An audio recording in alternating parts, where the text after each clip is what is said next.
Olá, seja muito bem-vindo a este congresso de patrística. Espero que você que está assistindo esteja aproveitando todos os temas que estão sendo trazidos aqui para você. Na verdade, o período patrístico, que abrange praticamente o primeiro milênio cristão, a partir do final do século I, com a morte do último apóstolo de Cristo, permite a abordagem de uma infinidade de temas, sob diversas perspectivas, com uma riqueza de detalhes verdadeiramente impressionante. De modo que eu estou absolutamente seguro de que outros congressos devotados a esse período poderão e de fato serão organizados futuramente aqui no Brasil. Para quem não me conhece, eu sou Carlos Martins Labeto, cofundador do site Veritatis Splendor, que é uma página da internet que trata de temas doutrinários, disciplinares e morais do catolicismo, onde a patrística e a patrologia estão constantemente presentes. Eu também sou o autor do livro A Fé Cristã Primitiva, coletânea de sentenças patrísticas, que é totalmente organizada em temas e subtemas de interesse cristão. São 4.970 citações do período patrístico na versão master e cerca de 1.600 citações na versão básica. Ambas as versões são publicadas e comercializadas pela editora Clube de Autores em sua página na internet. Bom, antes de iniciar o tema que me foi proposto, que é Padres da Igreja e a Fé Católica de Sempre, eu gostaria de expressar o meu agradecimento pelo convite aos organizadores desse evento, bem como afirmar a minha grande alegria de estar aqui desenvolvendo esse tema como que numa introdução geral ao Congresso. Comecemos então com uma pequenina oração que certamente nos soará muito familiar, muito embora quem a conheça talvez empregue outras palavras, digamos que um pouco mais simples, mas apropriadas à memorização e à recitação. A oração é essa daqui. Sob a tua misericórdia, nos refugiamos, Mãe de Deus. Não desprezes nossas súplicas em tempo de angústia, mas resgata-nos dos perigos, ó Puríssima e Bendita. Esta pequena oração, rezada diariamente por muitos cristãos em todo o mundo, mesmo que com palavras um tanto diferentes, tem sua origem no período patrístico. Não sabemos quem foi o autor dessa oração. O que sabemos ao certo sobre ela, e isso é o que nos interessa aqui no nosso tema, é que a Universidade de Manchester, na Inglaterra, adquiriu em 1917 um pequeno fragmento de papiro, oriundo do Egito, de cerca de 18 por 9,5 centímetros, praticamente do tamanho desta folhinha aqui. Esse fragmento de papiro, ele é datado entre o final do século II e o início do século III.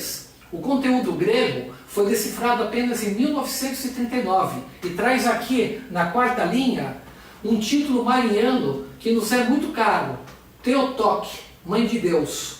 Historicamente, esse título, que é reconhecido por católicos, ortodoxos e até mesmo pelos primeiros protestantes como Lutero, Calvino, Henrique VIII, foi solenemente proclamado pela Igreja no ano 431, isto é, no século V, pelo Concílio de Éfeso, que foi o terceiro concílio ecumênico da Igreja e que condenou o herege Nestório, que negava a concessão desse título a Maria, como a maioria das denominações protestantes fazem hoje. Em outras palavras, não é difícil encontrarmos cristãos negando hoje esse título a Maria. Alguns o fazem até sem querer, já que acabam por dividir Jesus Cristo em dois, afirmando que Maria não é mãe de Deus, mas a mãe de Jesus Cristo, como se fosse possível quebrar, entre aspas, a única pessoa divina do Filho, a segunda pessoa da Santíssima Trindade, em duas pessoas diferentes, confundindo assim nitidamente a dupla natureza humana e divina do Filho com a própria pessoa do Filho. Outros ainda vão negar esse título como se ele pudesse de alguma forma testemunhar contra a eternidade da segunda pessoa da Santíssima Trindade.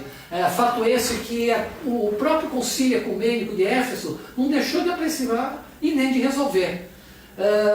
Bom, não importando qual seja a real razão, essas pessoas acabarão por dizer que o título Mãe de Deus é uma invencionice tardia de um simples concílio de homens que se reuniu no século V, num tempo assim bem distante da igreja primitiva. Após, e aqui eu quero abrir aspas novamente, a paganização da igreja promovida pelo imperador romano Constantino e os seus sucessores. E aqui eu fecho aspas. No entanto, o que o concílio de Éfeso realmente fez no ano 431 foi confirmar a fé tradicional da igreja primitiva, condenando Nestório, que era o patriarca de Constantinopla, que defendia que Cristo não era uma pessoa única, mas duas, e por essa razão Maria não deveria ser chamada de Mãe de Deus, mas sim Christotokos, né? A Mãe de Cristo.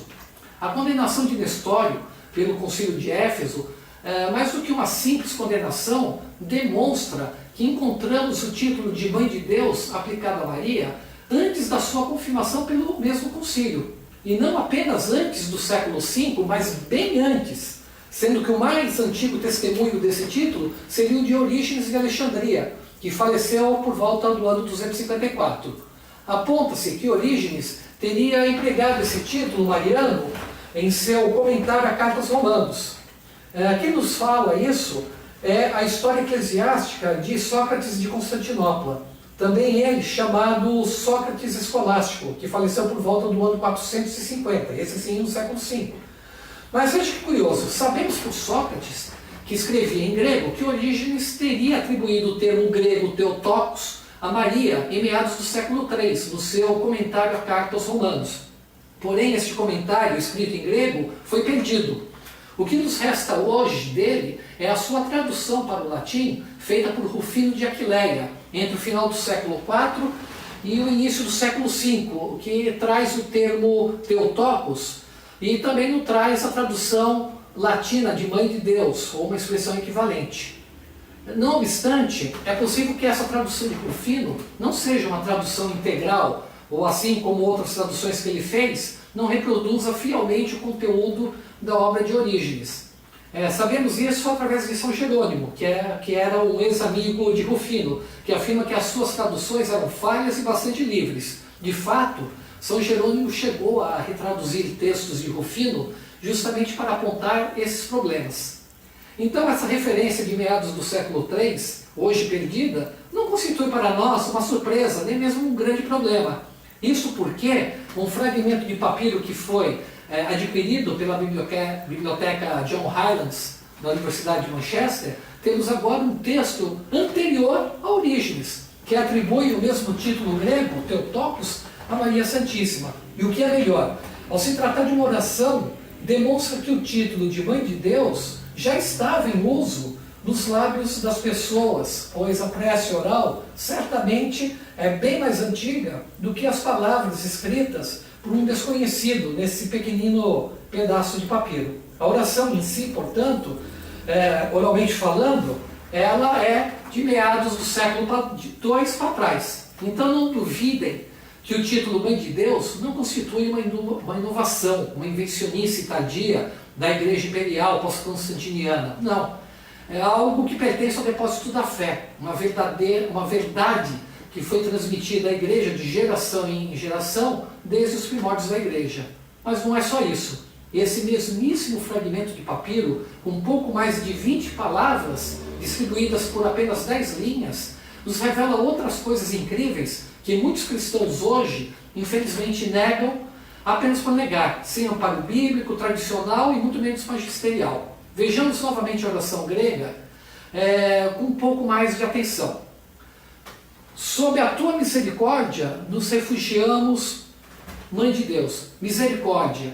Observe, a oração ela é dirigida diretamente à Virgem Maria.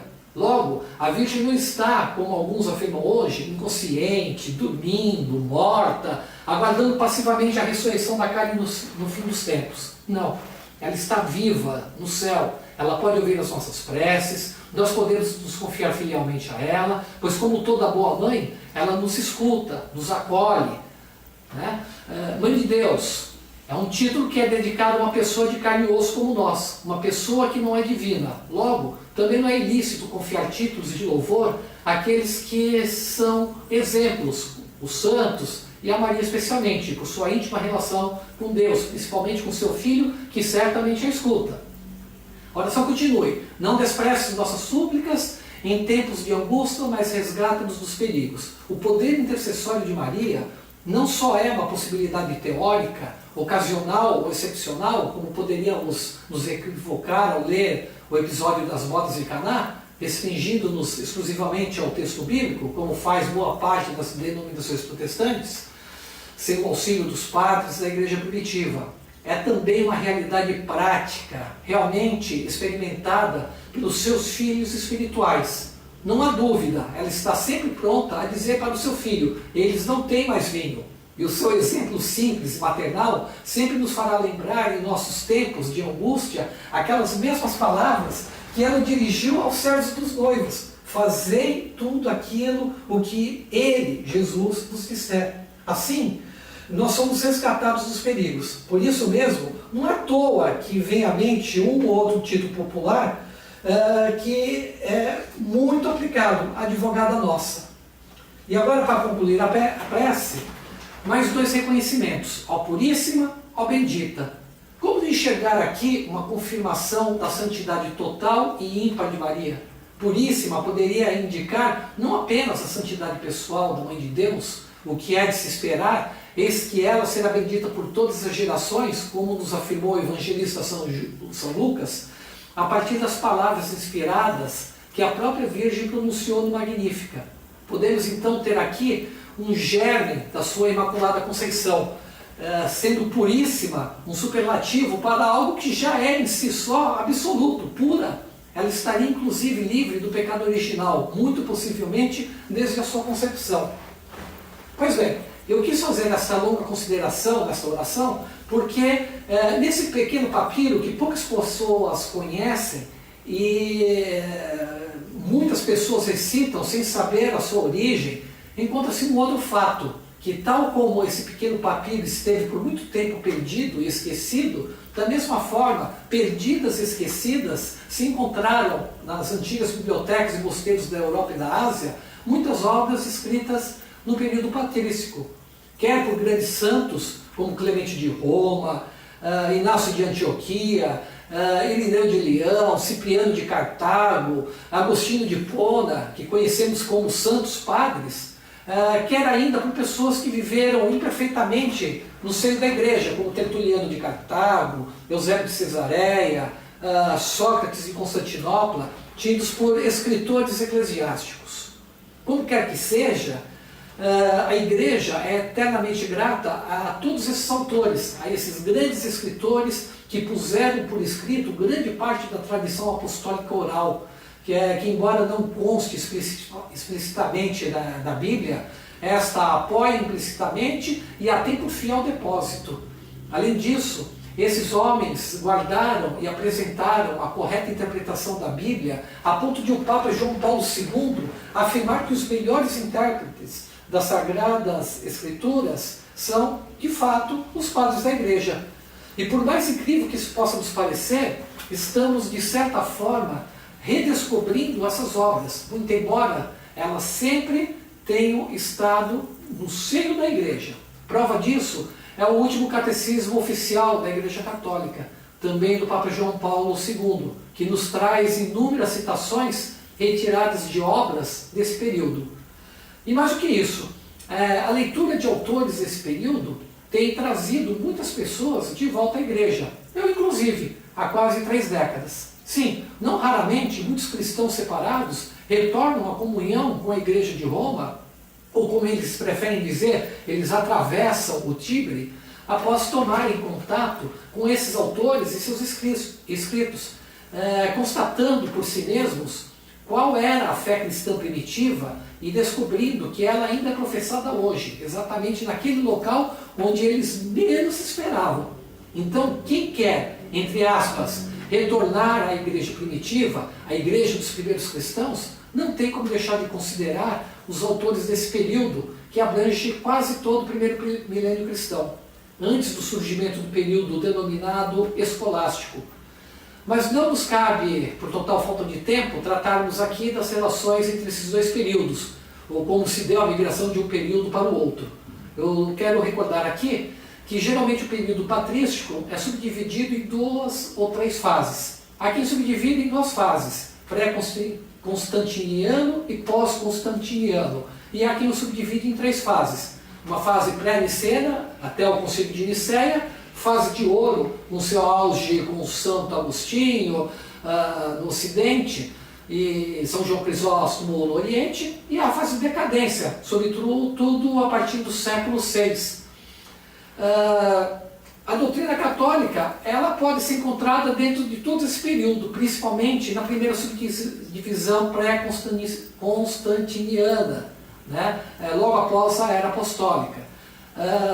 Não se trata então de doutrinas tardias da Idade Média, da Idade das Trevas, como vão afirmar alguns mais exaltados, né? Quando dizem alguns que a Igreja apostatou da fé apostólica, se transformou na Igreja Imperial de Constantino, como se as portas do inferno tivessem de fato prevalecido sobre a Igreja de Cristo, sem mancha nem ruga, coluna e fundamento da verdade.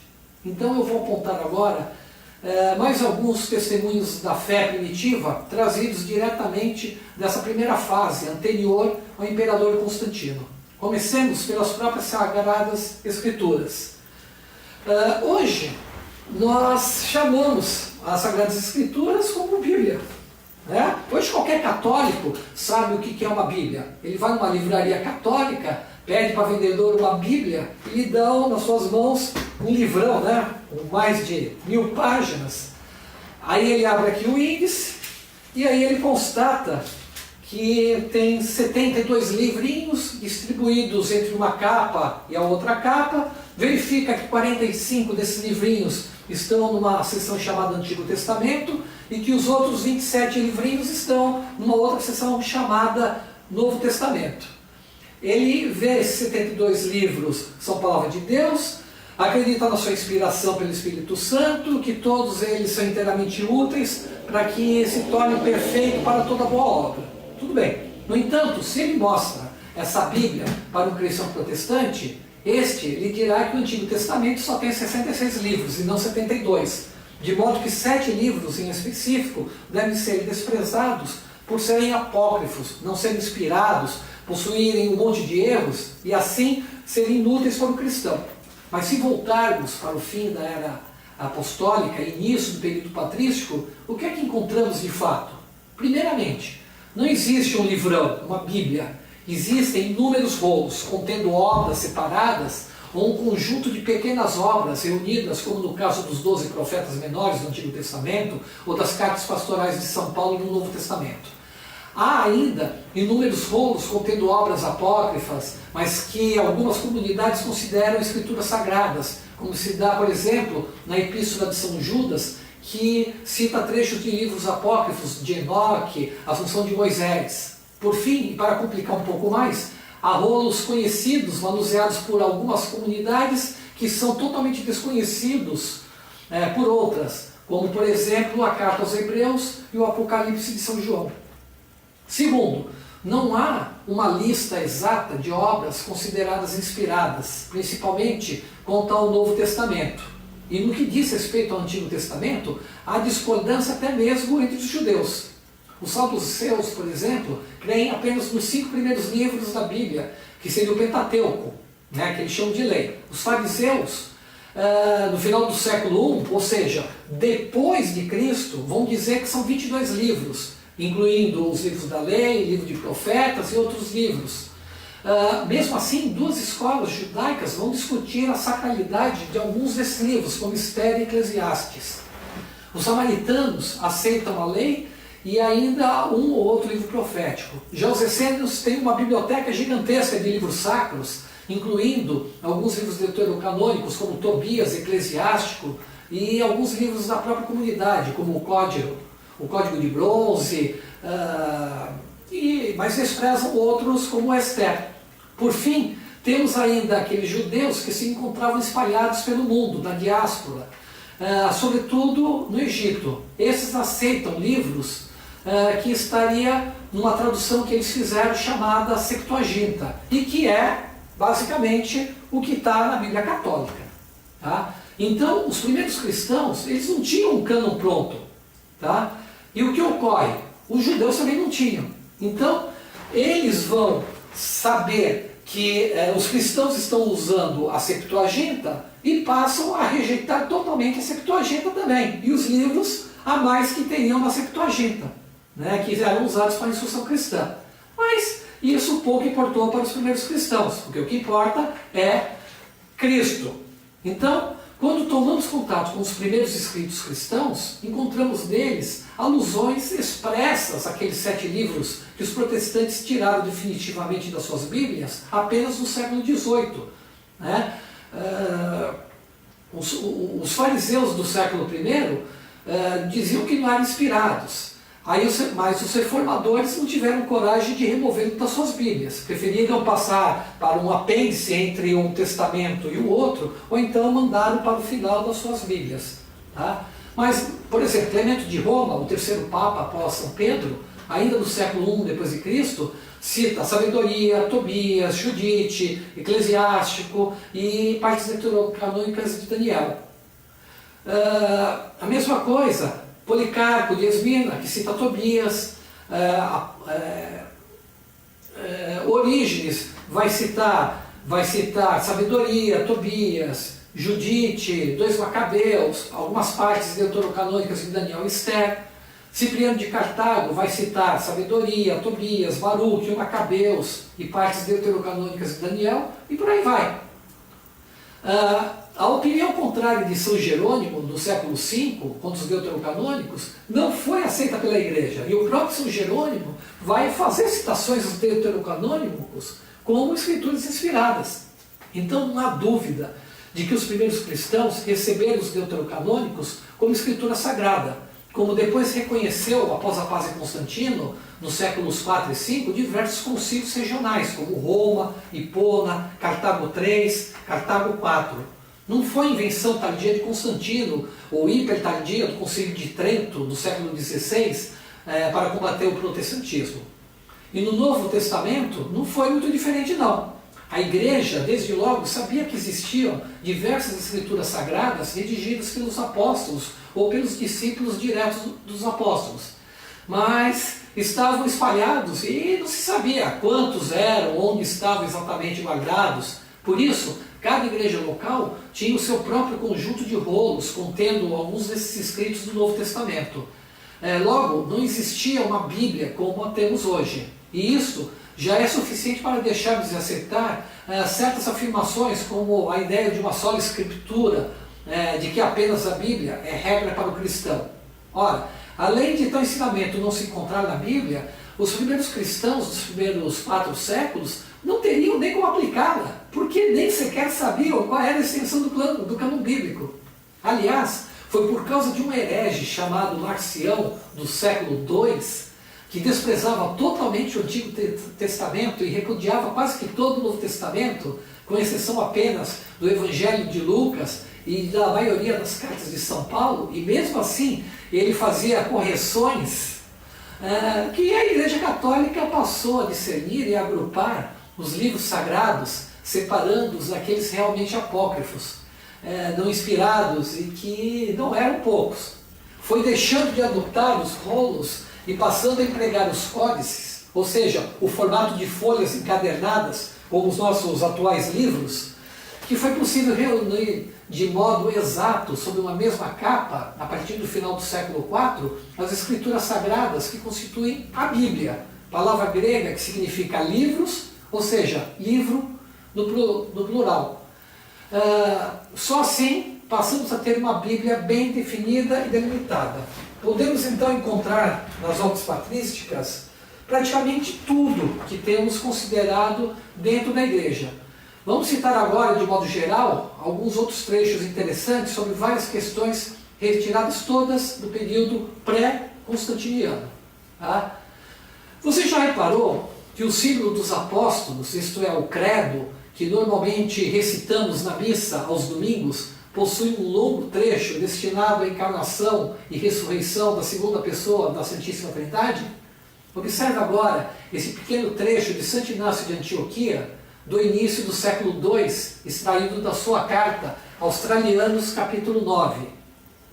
Sede, portanto, surdos quando alguém vos fala sem Jesus Cristo, da linhagem de Davi, nascido de Maria, que verdadeiramente nasceu, que comeu e bebeu, que foi verdadeiramente perseguido sob Pôncio Pilatos, que foi verdadeiramente crucificado e morreu à vista do céu, da terra e dos infernos. Ele realmente ressuscitou dos mortos, pois o seu Pai o ressuscitou. E da mesma maneira que o seu Pai ressuscitará, Jesus Cristo também ressuscitará a nós, que nele cremos, sem o qual não temos verdadeira vida. Temos então aqui uma belíssima e antiquíssima profissão de fé em Jesus. O símbolo dos apóstolos, que recitamos na missa, aos domingos principalmente, né, também é muito antigo, possivelmente ele é do final do século II. A liturgia batismal egípcia do século III apresenta também uma forma bem básica do símbolo. O candidato ao batismo confessa a fé dizendo: creio em Deus Pai Todo-Poderoso e em seu Filho unigênito, nosso Senhor Jesus Cristo, e no Espírito Santo, e na ressurreição da carne, na Santa Igreja Católica. Familiar, não é? Bom, uma outra crença que é básica no cristianismo e que diferencia do judaísmo e do islamismo, sendo que todas elas são religiões monoteístas, é a crença na Santíssima Trindade. Lemos no final do Evangelho de Mateus que Jesus manda os apóstolos batizarem todas as nações em nome do Pai e do Filho e do Espírito Santo.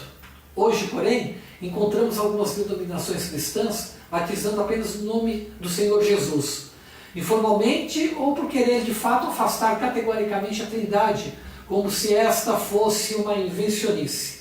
Porém, outro livro patrístico escrito no final do século I, o início do século II, chamado Didaquê, ou Doutrina dos 12 Apóstolos, traz: no que diz respeito ao batismo, batizai em nome do Pai, e do Filho e do Espírito Santo em água corrente. Se não houver água corrente, batizai em outra água. Se não puder batizar em outra água, em água fria, fazei com água quente. Na falta de uma ou outra, derramai 3 vezes água sobre a cabeça, em nome do Pai, e do Filho e do Espírito Santo. Eis aí então a fórmula correta e necessária do batismo e a concepção trinitária de Deus. Esse mesmo livro, no mesmo capítulo sobre o batismo, traz outras informações bem interessantes, observadas até hoje pela Igreja Católica, como a possibilidade de batismo de crianças e o batismo por infusão e não apenas por imersão.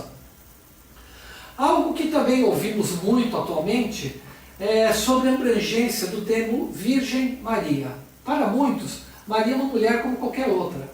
Uma vez eleita por Deus, deu à luz ao Filho de Deus, a Jesus, mas depois disso teve uma vida conjugal comum, teve vários filhos com seu esposo José. De certa forma, o sinal de Isaías seria simplesmente o fato dela ter concebido Jesus sendo ainda virgem. Mas para aí, ela teria perdido a virgindade naturalmente ao dar à luz, ou mesmo depois chegou a engravidar várias vezes de José, dando à luz aos irmãos do Senhor, 4 homens e pelo menos 2 mulheres, como atestariam os evangelhos. Mas esta jamais foi a fé da igreja primitiva, nem da igreja de hoje, que sempre louvou Maria nesses 2000 anos como a sempre virgem, como vemos nesse testemunho de Inácio de Antioquia do século II. O príncipe deste mundo, que é o diabo, ignorou a virgindade de Maria e o seu parto, da mesma forma que a morte do Senhor.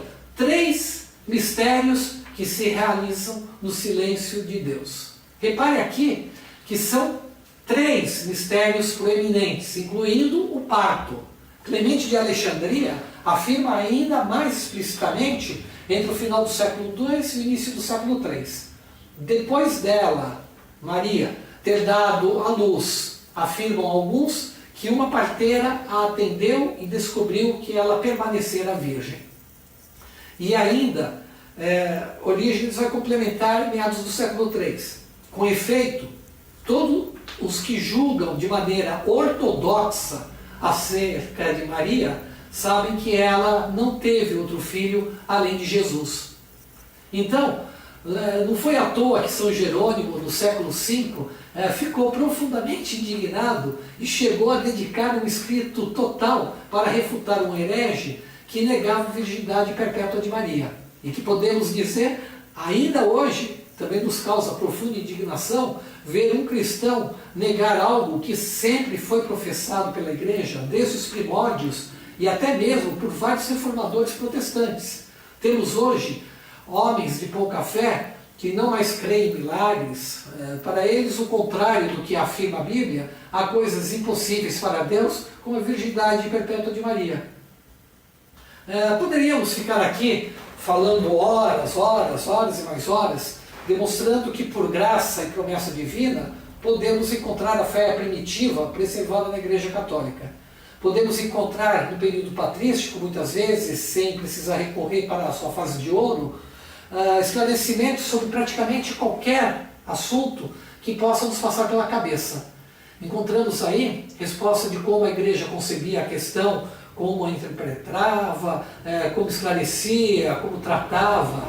Então, questões de eclesiologia, como a primazia de Pedro e na Igreja de Roma, ou a sucessão apostólica.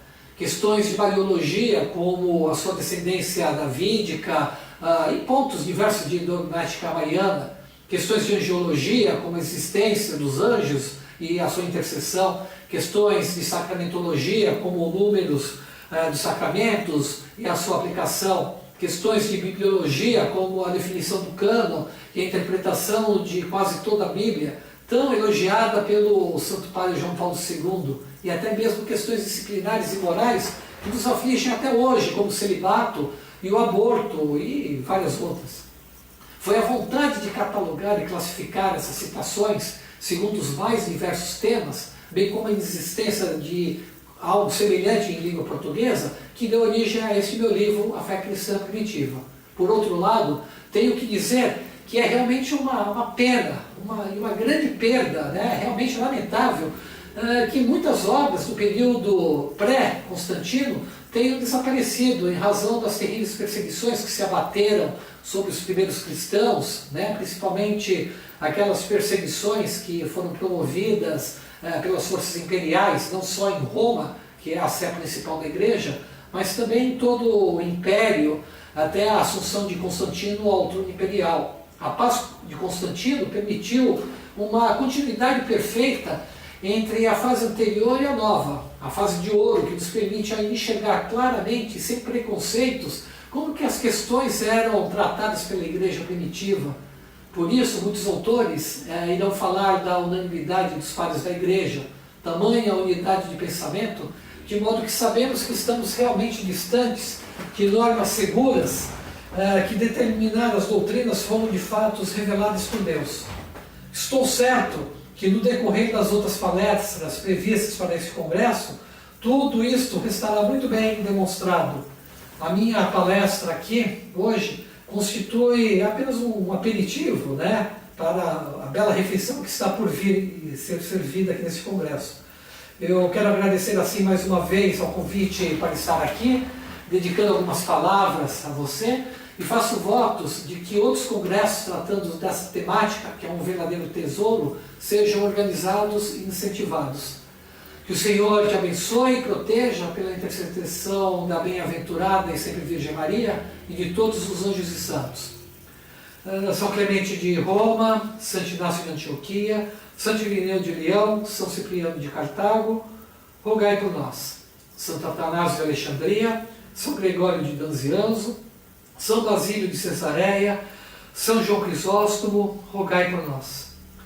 Santo Agostinho de Hipona, São Jerônimo de Stridon, São Leão Magno, São Gregório Magno, rogai por nós.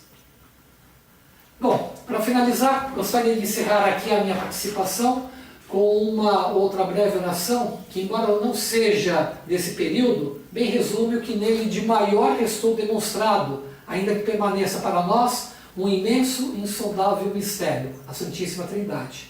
Glória ao Pai, ao Filho e ao Espírito Santo, como era no princípio, agora e sempre. Amém. A paz esteja contigo.